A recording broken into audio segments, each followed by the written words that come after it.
An Ethiopian emperor, trying to modernize his kingdom, writes to Queen Victoria, hoping for help and for an ally. After years without a real answer, he has her diplomats chained in a fortress on a mountain. That single decision will burn his fortress, end his own life, and condemn his 7-year-old son to die a stranger in the cold fog of England. And more than 150 years later, his bones still have not come home.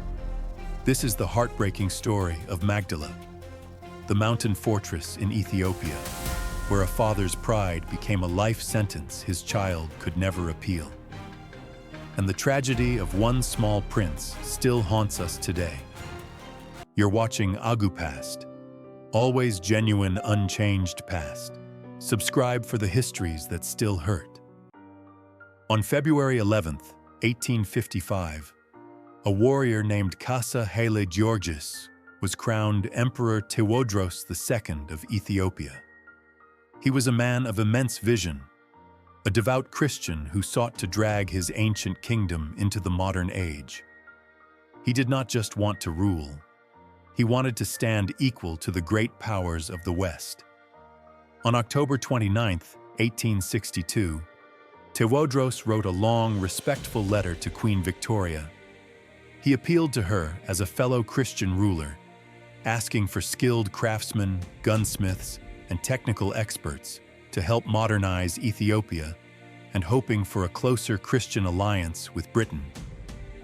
But when that letter reached London, it was read, filed, and effectively forgotten in the Foreign Office. Throughout 1863, the silence was deafening. To many officials in London, Tewodros was simply a distant king in a remote land. His letter was not treated as a priority.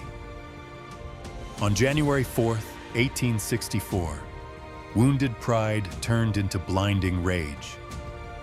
Tewodros ordered the arrest and shackling of the British consul, Charles Cameron, along with his entire diplomatic staff at the fortress of Magdala.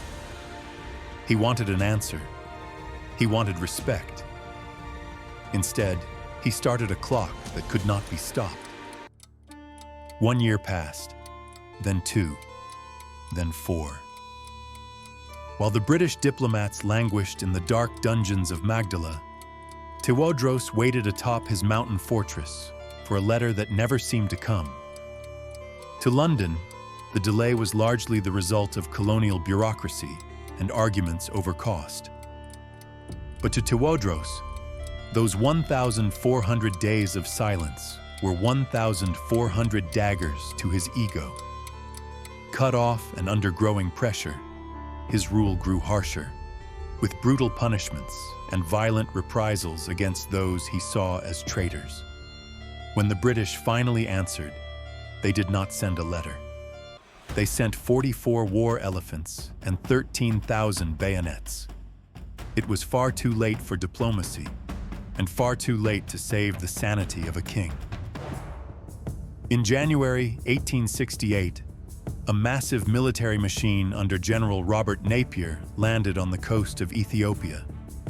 This was a punitive expedition of unprecedented scale. The British even built a specialized railway through the mountains just to transport their heavy artillery. On April 10, 1868, the Battle of Aragi erupted at the foot of the fortress. While the Ethiopians fought with spears and ancient muskets, the British unleashed the Snyder Enfield rifle. 700 Ethiopians fell in hours. The British lost only 2 men. On April 13, 1868, Magdala fell. Realizing he would be paraded through the streets of London like a caged animal, Tewodros II took a pistol, a gift once sent to him by Queen Victoria herself, and took his own life. Days later, the British set the city ablaze. Magdala, the fortress in the clouds, was erased, leaving only smoke over the Ethiopian highlands. Tewodros died to save his dignity, but his 7-year-old son, Prince Alemayehu, was left behind. In May 1868, the boy was taken aboard a British ship. His mother, the Empress Tewodros, died of grief and illness during the journey. The orphaned child became the most precious loot of the expedition. In July 1868, Alemayehu arrived in England. Queen Victoria was deeply moved by the boy and took a personal interest in his upbringing, paying for his education at elite schools like Rugby and the Sandhurst Military Academy. But behind the velvet curtains of British high society, Alemayehu was a prisoner of his own status. He was a curiosity to be stared at, a boy forced to wear stiff suits while dreaming of the open air of the highlands. For 11 years, he lived in a state of deep depression. Photographs from that era show a young man with eyes that seem to be looking at a world that no longer exists. Inside the grand stone walls of Windsor Castle, in the vaults beneath St. George's Chapel, lies a soul that never made it home. Surrounded by the opulent tombs of Britain's greatest monarchs, there is a modest bronze plaque bearing a name that sounds out of place: Alemayehu. He was not British. He was a prince from a faraway Ethiopian mountain kingdom. He was not simply a guest of the empire. He lies here because of a war he never chose. On November 14, 1879, at just 18 years old, Alemayehu died of pleurisy. Queen Victoria wrote in her diary, "Very grieved and shocked. It is too sad. All alone in a strange country, without a single person or relative belonging to him." History records the Magdala expedition of 1868 as a brilliant military triumph for the British Empire. But beneath the medals lies the story of a shattered family and a kingdom looted of its soul. One man's pride and anger cost his child everything: home, family, life, even a grave in his own soil. Like the Benin bronzes, Magdala's treasures and the prince's remains are still held far away. Ethiopia has pleaded for their return.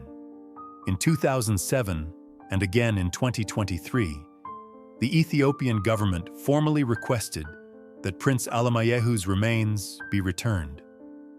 The British royal family has repeatedly refused, citing the sensitivity of disturbing other graves in the vault. A lock of Prince Alemayehu's hair, together with a small shield and other objects looted at Magdala, was finally handed back to Ethiopia in 2023. A separate historic Magdala shield, long held in Britain, followed in 2024. But Alemayehu still waits, a prince forever in exile. When fathers fall, children often bear the heaviest chains. Should Prince Alemayehu finally be allowed home? Comment below. Thank you for watching AguPast. Like, subscribe, because some wounds of history still bleed today.